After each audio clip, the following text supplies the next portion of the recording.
Have you ever been stressed to the point where you've thought, I need a grippy sock vacation? Or maybe you've seen the word Unalive pop up and felt a mix of confusion and curiosity. We use these code words all the time, sometimes without even thinking about where they came from or why we use them. I remember the first time a friend casually said, I think I'm due for a grippy sock vacation, and my brain did a hard stop. I was like, huh? Grippy socks? At first I thought it was some sort of spa thing. Then they explained, it's about those non-slip socks you get in many psychiatric hospitals, the ones with rubber grips on the bottom. Calling it a vacation turns the serious reality of inpatient care into a dark joke, making it easier to hint at needing help without bluntly saying, I'm not okay. But that's exactly what makes this phrase so loaded. It's not always just a random joke. Sometimes it's a signal that someone might be really struggling but isn't ready to use the full-blown language of, I need help. It offers relief through humor, acts as a protective shield from judgment, and for those who know the code, it's like a subtle SOS saying, please check in on me.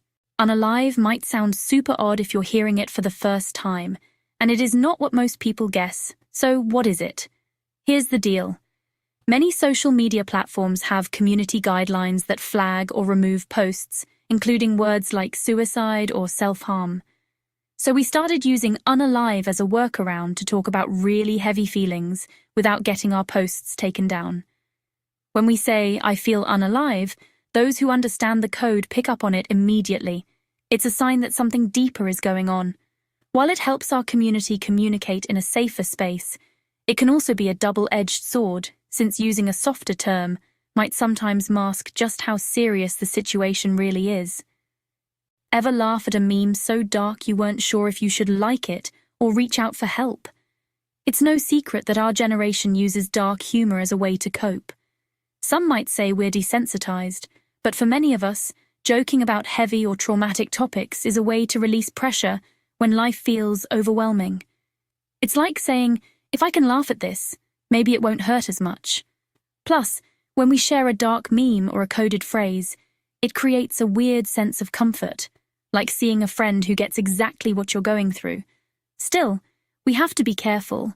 Sometimes jokes can hide how deep our struggles really are. And if we only laugh about our problems, we might miss the chance to get real help when we need it. Is your dark humor a pressure valve, or is it adding pressure you never asked for? Sometimes dropping a joke about feeling unalive or needing a grippy sock vacation can really work in your favor. For example, if I say, I'm feeling unalive today, and a friend immediately texts back, hey, are you okay? That little check-in can be a game changer. It shows someone cares and it can open up a door for a deeper conversation. In that moment, humor acts like a lifeline. It's a way to express pain without being completely overwhelmed by it. But here's the tricky part. Relying too much on these jokes might lead people to think you're always just being funny, even when you're really hurting. Over time, the humor can become a mask that hides your deeper feelings. It might feel safer to laugh things off instead of admitting, I'm really not okay. Ask yourself, is this joke really helping me cope, or am I using it to avoid confronting some serious emotions? If you notice that your friends are starting to worry, or you feel even heavier after the laugh wears off, that's a red flag. Balancing humor with honest, heartfelt conversation is key. Laughter can ease the moment, but it shouldn't replace getting the real help and support you need. Ever tried explaining a TikTok joke to your parents, and they just stared like you were from another planet? We've all had that moment, mentioning a grippy sock vacation to someone older or not active online, and watching their confused or even upset reaction. They might think we're trivializing serious issues like hospitalization or suicidal thoughts. For us, it's more about self-protection. Saying I need a grippy sock vacation feels safer than saying I might need psychiatric help. When we take the time to explain it to someone who isn't familiar with the lingo, it can help bridge the understanding gap and show that it's really just our way of coping. Do you ever feel like an algorithm decides what you can and can't say about your own life? In today's world of TikTok, Instagram, and YouTube, these code words spread fast. One viral post about a grippy sock vacation or feeling unalive can lead to thousands of people using the same language. This rapid spread can create a strong sense of community. Suddenly, you realize you're not alone in your feelings. At the same time, social media can turn into an echo chamber. When dark jokes are everywhere, they might normalize feelings of depression or anxiety without really addressing them. Trending doesn't always mean healthy, it just means many people relate to it. What do you do when dark humor just isn't cutting it anymore? Look, dark humor can be a great way to lighten the mood when things feel overwhelming, but sometimes one joke isn't enough. When you notice that the humor isn't lifting your spirits like it used to, it might be time to add some extra tools to your kit. For example, have you ever tried a mindfulness app? Apps like Headspace or Calm can guide you through simple breathing exercises and meditations to help calm your mind when everything feels too heavy. It's a way to slow down and get a little space from your racing thoughts. Another idea is journaling. Writing down what you're feeling, no matter how messy it is, can help you understand what's really going on inside. It doesn't have to be perfect. It's just a way to get those thoughts out of your head and onto paper. Also, consider tapping into your support network. Sometimes a quick chat with a friend or family member can make a huge difference. And if you'd rather not talk face-to-face, online support groups can be a great place to connect with people who truly get it. Having more tools in your coping kit means you're ready for any kind of day, good or bad. Dark humor is one way to deal with things, but it's always smart to have a few other options in your back pocket. Before we move on, if you're finding this discussion helpful, please hit that like button and subscribe to my channel.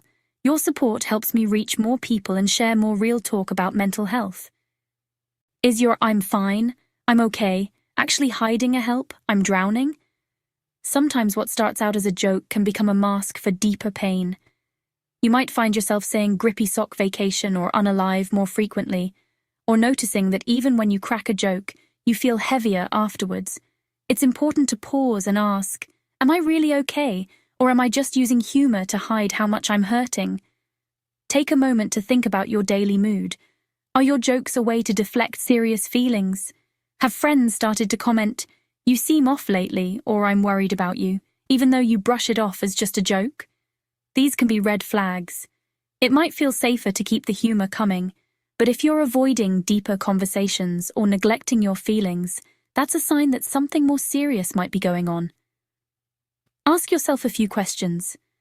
Do I feel a temporary lift from laughing, or does the pain come back soon after? Have I stopped sharing my true feelings with people I trust? Am I using humor as my main way to cope, even when things feel really overwhelming? It might be uncomfortable to admit that the jokes are covering up real distress, but facing these questions is a brave and necessary step. Sometimes, putting down the humor for a minute and saying, "Hey, I'm really not okay," can open the door to real support and help. Recognizing that your feelings might be more than just a fleeting joke is key to taking care of yourself. Remember, it's okay to stop joking and start feeling, even if it means reaching out for help. What happens when we drop the code words and just tell it like it is? While code words like "Grippy sock vacation" and "Unalive" help us talk about heavy topics online without triggering filters, sometimes being direct is necessary, especially in private settings. Telling a close friend or family member that you're feeling suicidal or thinking about self-harm might sound scary, but it can be the key to getting real help. If you're ready to have that honest conversation, it shows you're serious about finding a solution. Whether it's a friend, sibling, teacher, or counselor, using clear language can break through the humor and lead to meaningful support. Before you sign off, ask yourself, when the jokes stop, do you know where to turn? These phrases, "grippy sock vacation" and "feeling unalive," aren't just random internet slang. They reflect the ways we cope with deep emotional pain, navigate censorship, and manage the fear of judgment. While dark humor can help us open up about mental health, it's no replacement for real conversation and professional support. If you notice you or a friend relying on these jokes too much, consider it a sign to check in. Reach out to someone, a friend, a family member, or a mental health professional, because sometimes laughter can carry you part of the way, but true help is what really keeps you going. You matter more than any meme or catchphrase can say. Stay safe, stay connected, and don't hesitate to ask for help if you need it. Before we wrap up, please remember, when you're feeling overwhelmed, try talking to someone you trust, even if it feels scary. Try writing down your thoughts in a journal. It can help you understand what you're going through. If you're in a crisis, please reach out immediately. In the US, you can dial 988 or 911. If you're elsewhere, check with your local health services for the right emergency number. These small steps might not fix everything overnight, but they can be the start toward feeling a little better.